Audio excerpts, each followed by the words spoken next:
For Lesson 9, we're going to shift our focus and begin talking about fiction, which is the genre or literary form that will predominate the rest of the course. We're going to look at other things, such as comic books and film, but for the main part we'll be looking at Dracula and then short stories the rest of the semester.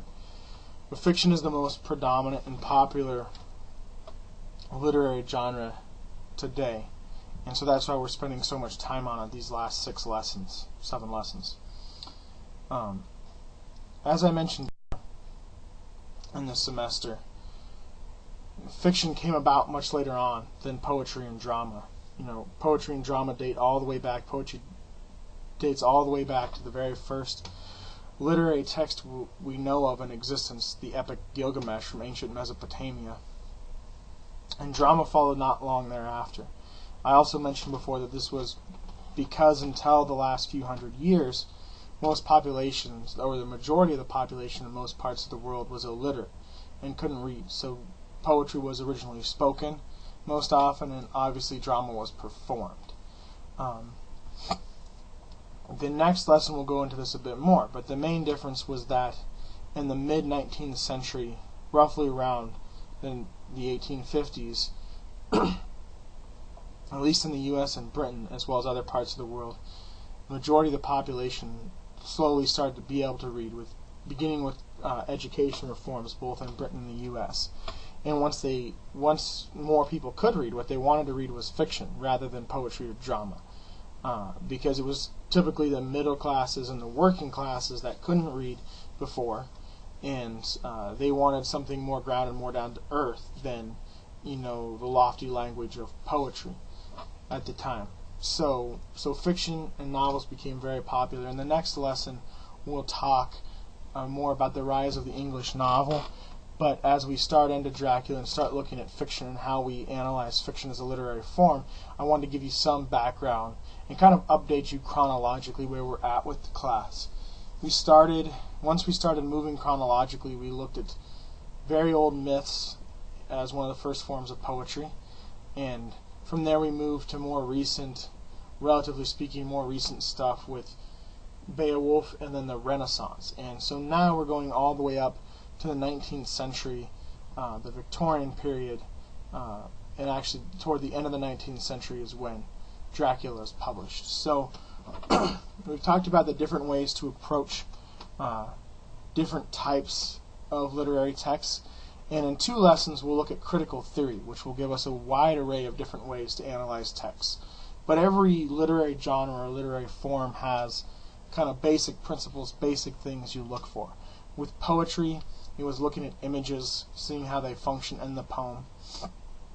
With drama, it was asking the question of, does this captivate and hold our attention?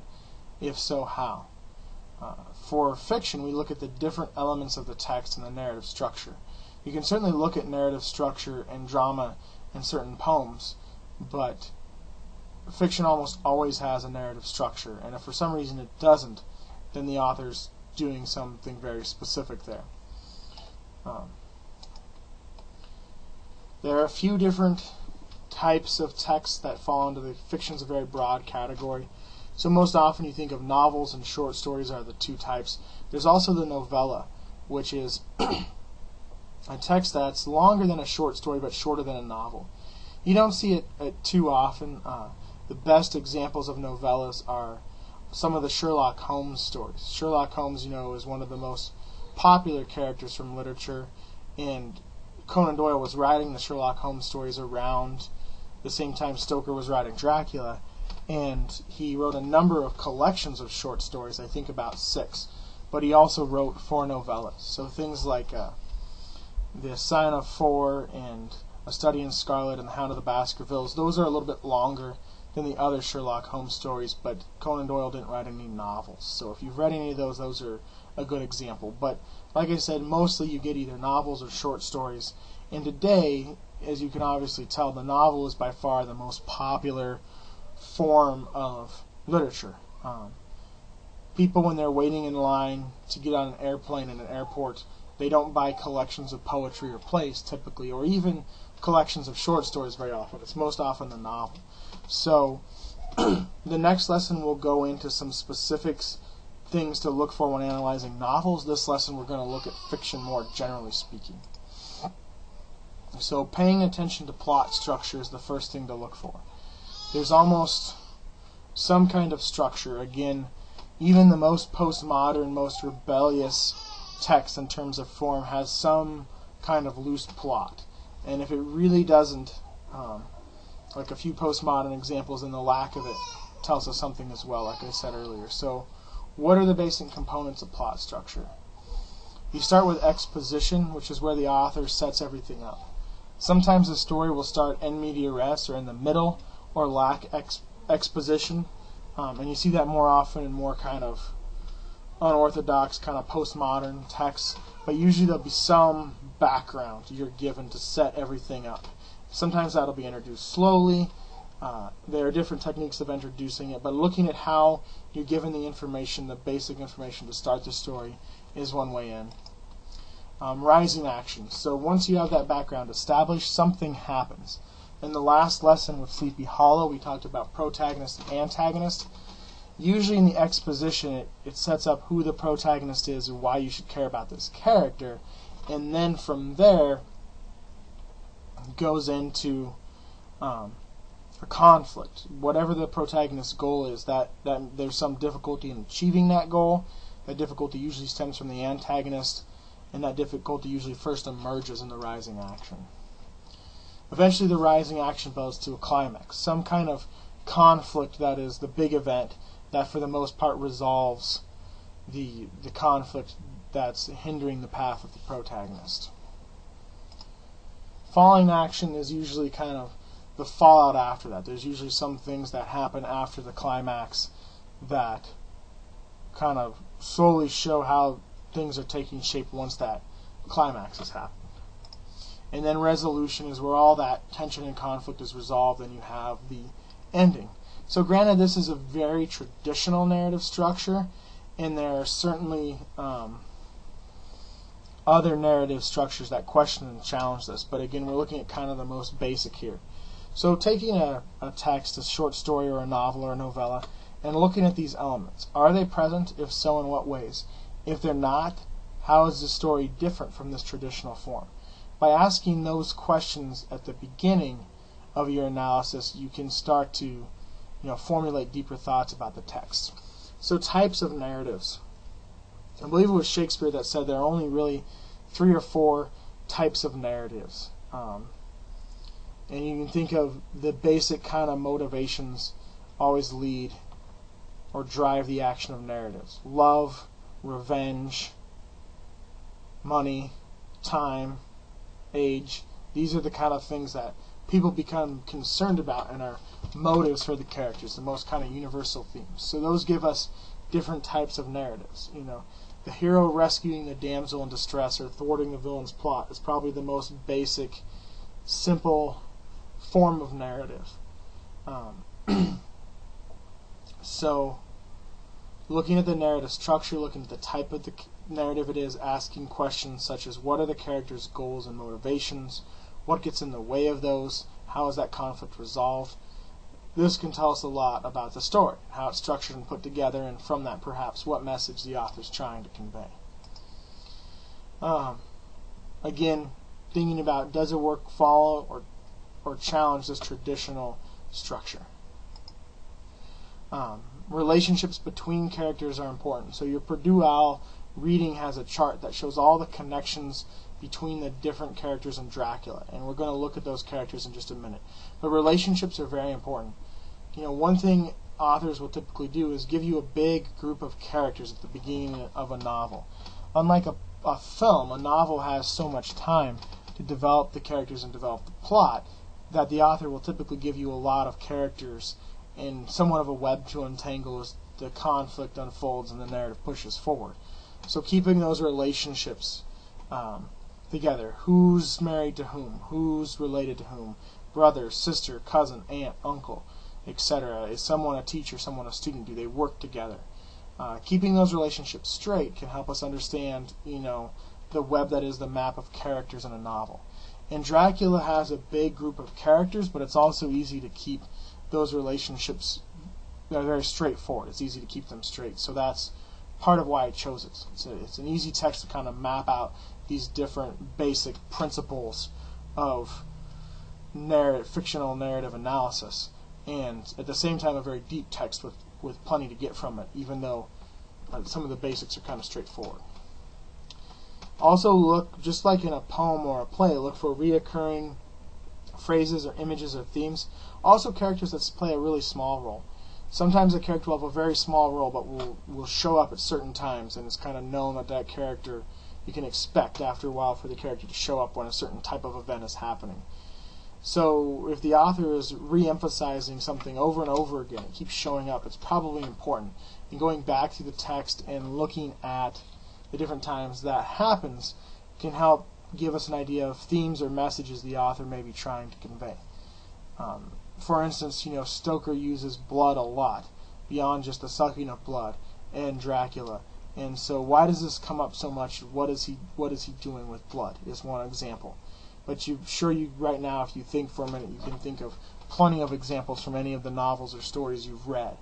And so that's a great way to really get on track, coming up with a paper idea or going deeper in your analysis is what things do you see over and over again that are interesting to you, and why are they there? Why are they repeated? So these are just some different strategies for analyzing prose, analyzing fiction and novels and stories, rather than, say, poetry or drama. For our one big example of fiction, our one novel for the semester, I chose Dracula for a number of reasons. It's fun and exciting, obviously. It's been adapted and twisted in many ways in pop culture recently. So a lot of you probably know or think you know quite a bit about the text, but maybe you've never read it before. It also has an intricate plot and a big range of characters, but it's fairly easy to keep those events and those characters straightforward. So there's a lot to dig into, but you can do so without having to necessarily stretch yourself too far.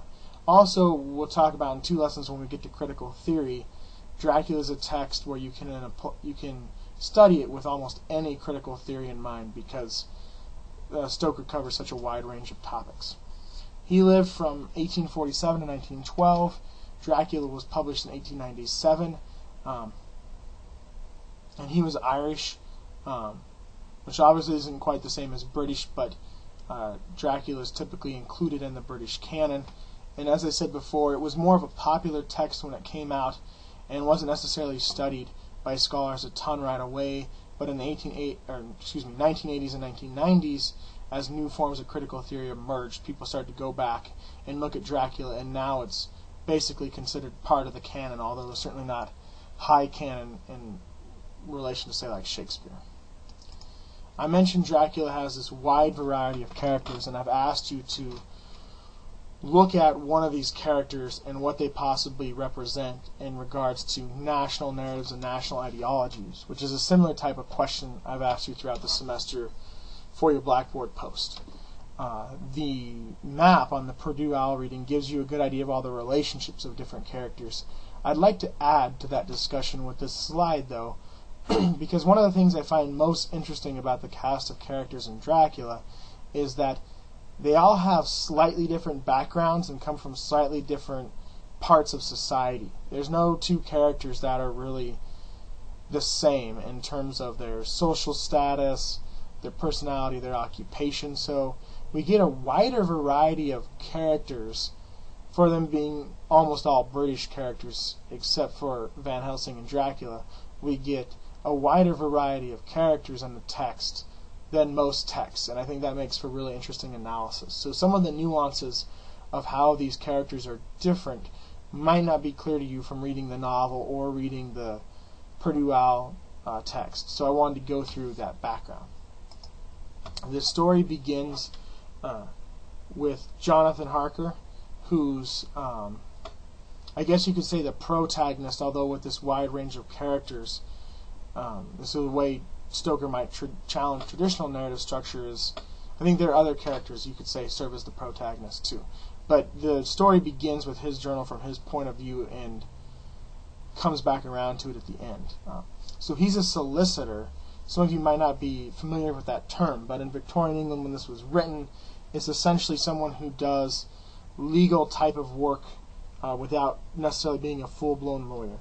Sometimes these characters, or people who occupy this position in society, could be high-born gentlemen, but not necessarily. And so it just depends on who your parents were. If you were highborn, you could end up being a solicitor, but you didn't necessarily have to be highborn to be a solicitor. So Harker's more upper kind of middle class. He's not the aristocracy, but he's certainly not the working class or even kind of the main meat of the middle class. Obviously, you have Count Dracula as the villain or the antagonist, and he's Count Dracula, so he's a noble, but he's a noble in Transylvania, which is a foreign country. And not just a foreign country, but one that is specifically described by Stoker numerous times as being very east of Britain. And so his noble status doesn't have much clout outside of Transylvania, and even in Transylvania, as it's described with the depictions of the peasants in the opening chapters, because he's kind of a feared character and kind of known as a villain and people suspect what he's doing, his nobility really doesn't have much power necessarily, although he's well known enough that he's able to negotiate this real estate deal and whatnot and buy those properties in England before he arrives there. So his nobility, he plays a certain role, but it's certainly not he's certainly not noble from the British perspective in the sense of someone like Homewood. Mina, or Wilhelmina is her full name, Murray, who, as by the point you've read, you know later on becomes Mina Harker.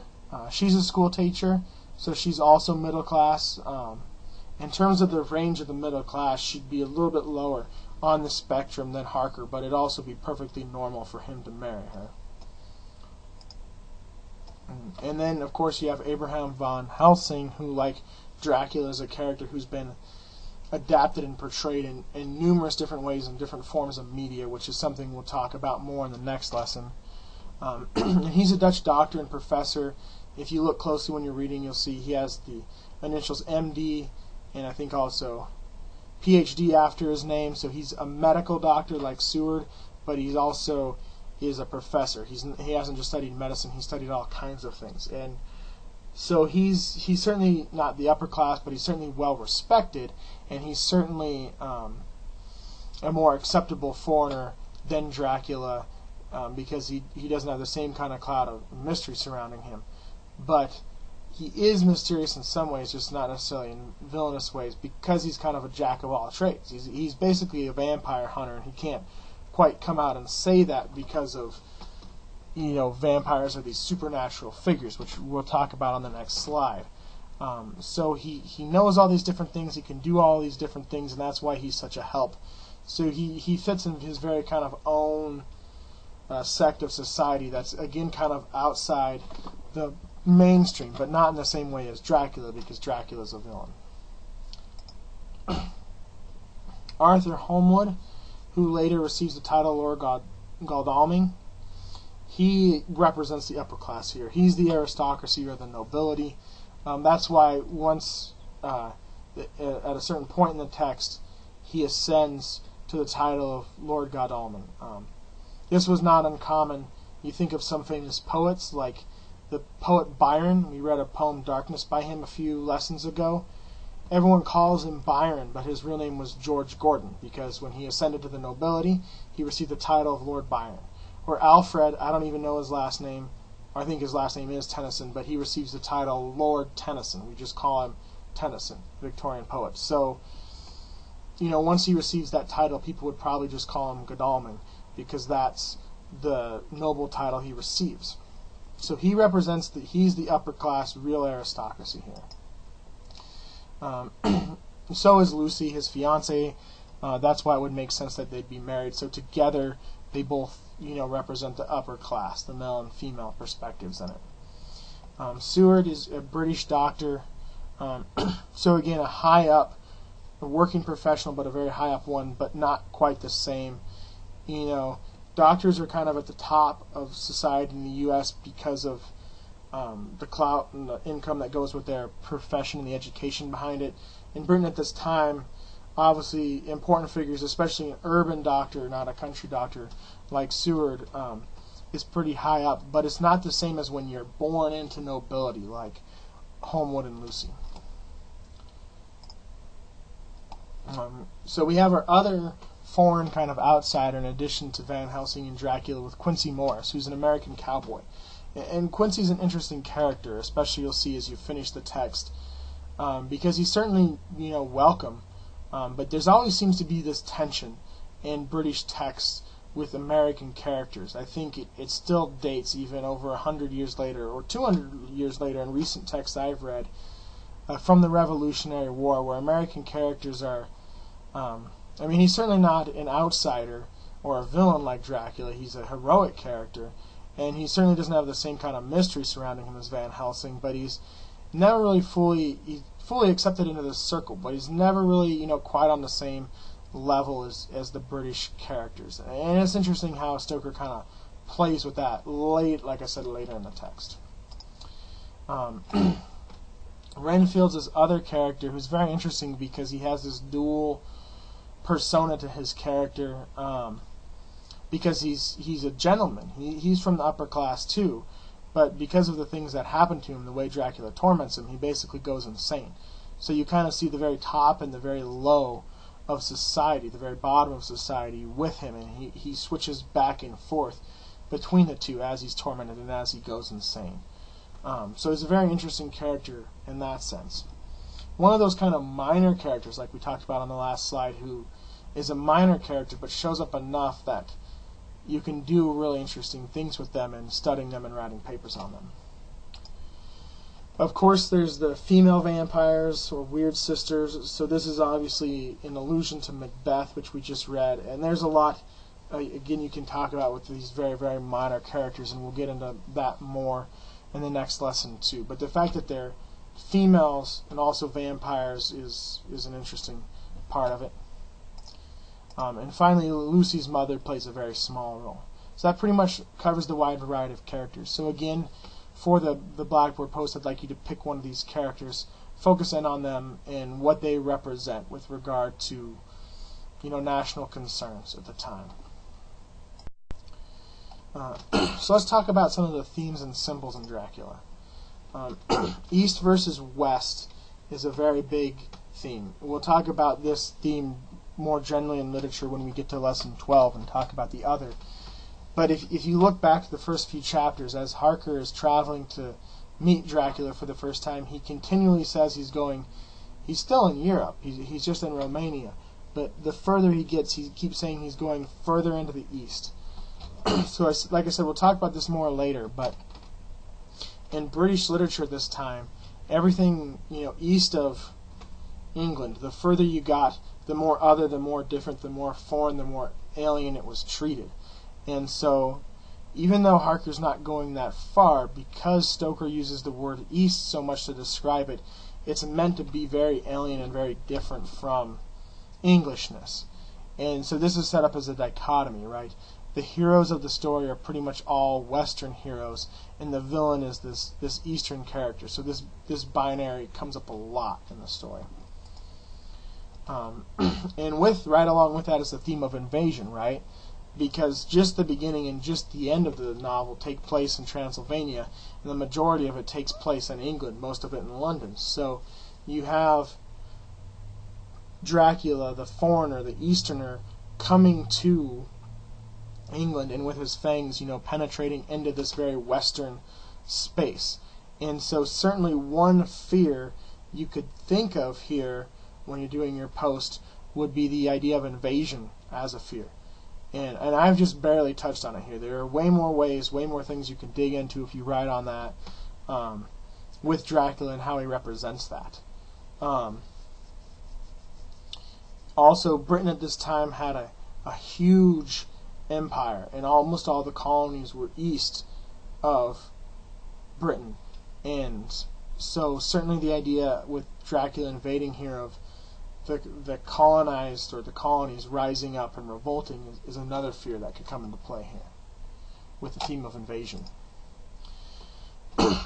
Reason and science, or the rational mind versus the supernatural. This is an important theme because a lot of major scientific developments happened during the Victorian period in the 19th century when Dracula was being written. And it really comes into play in the relationship between Van Helsing and Seward. They're both doctors, and Seward's actually a former student of Van Helsing. That's why he calls him in when he's treating Lucy. And the last chapter I asked you to read for the first half was chapter 14, which is when they're seeing what's going on with the children being bitten. And obviously, the obvious kind of connection there is this must be Lucy doing this, especially when the children say she's a Buford lady, which is the children trying to say a beautiful lady, the one attacking them. It's pretty obvious who's attacking them. But Seward doubts it at first, as you'll see when you're reading, if you haven't read already. So it's because he has a hard time believing it. So these two characters are the men of science, so to speak, in the book, and they've worked together before, but one of them, Van Helsing, is much more inclined to accept the supernatural because he's not a traditional doctor. Even though he has the degrees, he's more of a jack of all trades, like we talked about earlier, whereas Seward represents the more rational, more scientific perspective. And as you'll see as the text goes on, eventually, without giving too much away, eventually Seward realizes these are vampires. Vampires are real, this is happening, and has to kind of concede to the existence of the supernatural. But initially he's resistant to it, and he and Van Helsing represent these different perspectives. And there's a lot of pieces of new technology and advancements in medicine and whatnot that at the time when the book was written were recent things. So the theme of science and technology also being juxtaposed with the supernatural vampire characters that cannot be explained by science is a big thing to contemplate here, to think about when you're reading and writing. Gender and sexuality is, of course, important. Because of the Victorian time, although it's starting to change as this text is very close to the 20th century, sexuality kind of had to be downplayed and not on the surface in these texts, but Dracula, it's fairly close to the surface compared to other texts of the time. Obviously, you have Harker's encounter with the weird sisters, and if you've seen the movie versions, I mean, it's nothing like that in the book, but there's still a sexual element. Of course, Dracula targets British women, and you have the symbolism of the fangs, which is a phallic symbol, and it works several ways because Dracula's wanting to penetrate into this Western British space, and since he wants to, he says several times he's specifically targeting the women. It's certainly the domestic space then, and that's part of the threat here. When you think about different fears that the villains and characters can represent, certainly a threat to the domestic space, and perhaps a threat of infidelity to noble British men is something that could be happening here. But it's interesting that the weird sisters obviously have the fangs too, even though the fangs are a phallic symbol, which is why I said it's interesting they're women, and Lucy also becomes a vampire. So there's definitely some flipping of gender roles here too. And in the British period, you had a very clear distinction between the Victorian period of British literature here. You had a very clear distinction between women who were considered pure, that became wives and mothers and fit into these traditional roles in this very patriarchal society, versus the fallen woman, or the woman who was not pure. So the fallen woman was a real stigma that would be attached to prostitutes and other women during the Victorian period, and Dracula kind of gets into this as you have this wide range of women, because you have the weird sisters, but you also have Lucy, who's the nobility, the upper class, the angel in the house here, but she becomes corrupted by Dracula. And then Mina, who's kind of in the middle of all these things. And Mina is a very interesting figure. We'll talk about more next time and in the critical theory lesson too. But Mina displays much more independence and autonomy than most females, certainly Lucy, but than most females would display at this time, and she both becomes a victim of Dracula, but even before she's completely cured, she's able to to help the men to the heroic figures, so she's also able to resist Dracula to a certain extent. So she's a very, kind of independent and powerful woman compared to her contemporaries at the time. And of course, blood I mentioned already, so one question I have for you, or one activity you could do, would be to go through and look at, all the different examples of blood you can find, and what they represent, and catalog the different ways they're portrayed, the different things they're represented, and try to find patterns. Obviously that's not something you need to do, but it's yet another way you can analyze this text.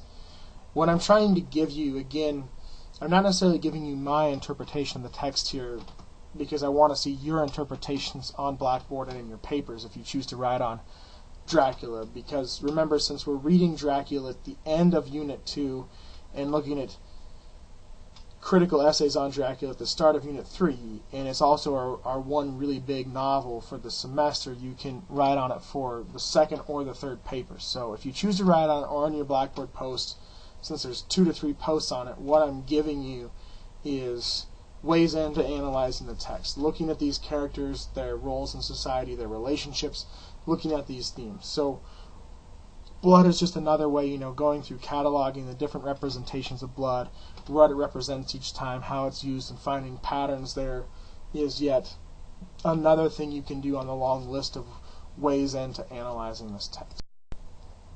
The last thing I'm going to give you in this text, or in this lesson, for the first half of Dracula, we'll come back and look at other things in the next lesson, is connecting it to the theme of class, the power of fear, and Dracula as a villain. We've talked a little bit about what fears Dracula might represent already this lesson, but we're going to devote one slide to it before we finish our discussion.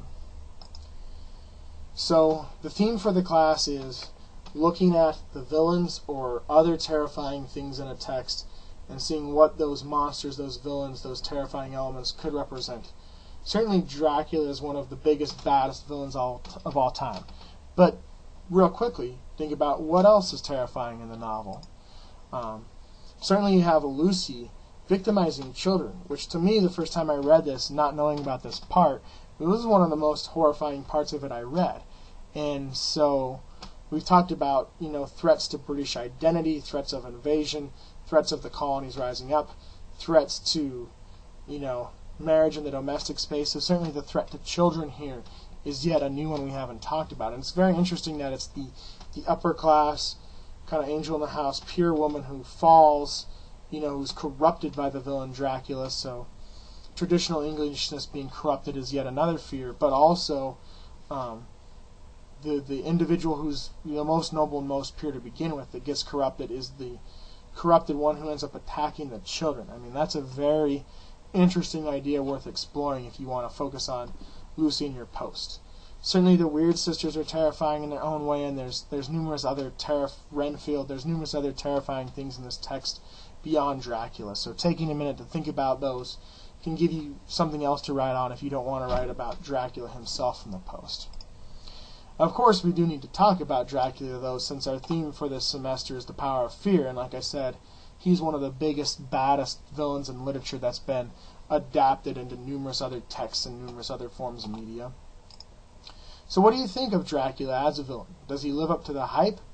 I believe Stephen King, who's obviously an expert in this area, in an article he did for Entertainment Weekly, put out there his list of the top villains from all of literature, and he had the original Dracula from Stoker's text in the top 3 or top 5 or something like that. So, I mean, you may disagree, and that's fine, and that's something I'd love to hear about in the post, but it's interesting to think about what kind of villain is he, what makes him a great villain.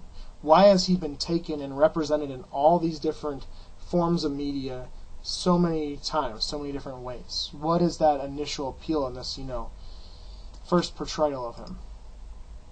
Is he terrifying? Is he scary? Is a way to answer that. When you read the book, are you scared? Are you worried about what's going to happen, when Dracula's going to show up? How often do we see him is a question I ask with that. Because one of the reactions I had when I first read this book is Dracula is not in this text that much in terms of actual scenes he's in. But that doesn't necessarily stop him from being terrifying.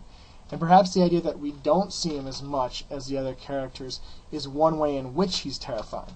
This is just a suggestion I'm throwing out there. Feel free to latch onto it, run with it, go deeper with it in your posts or your papers, but also come up with other reasons why he's terrifying. But I think this is one way he could be very terrifying, is that we don't see him that much, so there's the constant threat of him showing up, and then when he does show up, it is very terrifying. Some people may say it makes him less terrifying. It's up to debate. And so if you want to debate that, in your discussion, I think that'd be very interesting. In addition to villains, as we've talked about before, heroic characters can also represent things, right?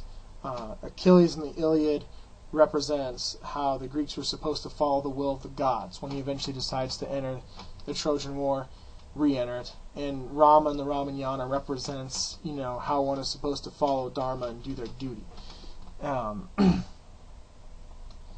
You don't really have any clearly heroic characters in Macbeth. I guess maybe Macduff. Beowulf obviously represents what a good king is, and I guess Macduff would represent, fighting for your family or what you believe in, even though there's not a traditional hero there. So if you want to look at a hero instead of a villain for your post, you certainly can. But think about what they represent. We have a wide range of characters here. Upper class, middle class, corrupted characters, all different occupations, doctors, cowboys, lawyers, essentially. So what do these characters represent? Who are the characters, that Stoker kind of reveres and supports and glorifies, and who are the other ones that he treats differently? What is his treatment like for these characters can help tell you what they represent. I also think it's interesting that he assembles this hunting party, essentially, of, Lucy has 3 different suitors, which again points to her beauty and her being part of the upper class. And obviously Holmwood's the choice because he comes from the same class as her, whereas Quincy's an outsider and Seward's not part of the nobility. But not only do you have the 3 of them, and it takes blood transfusions from all of them to help her when they think there's still hope of saving her, but you also have Harker and Van Helsing, and together they form this party. Why have 5 men hunting Dracula?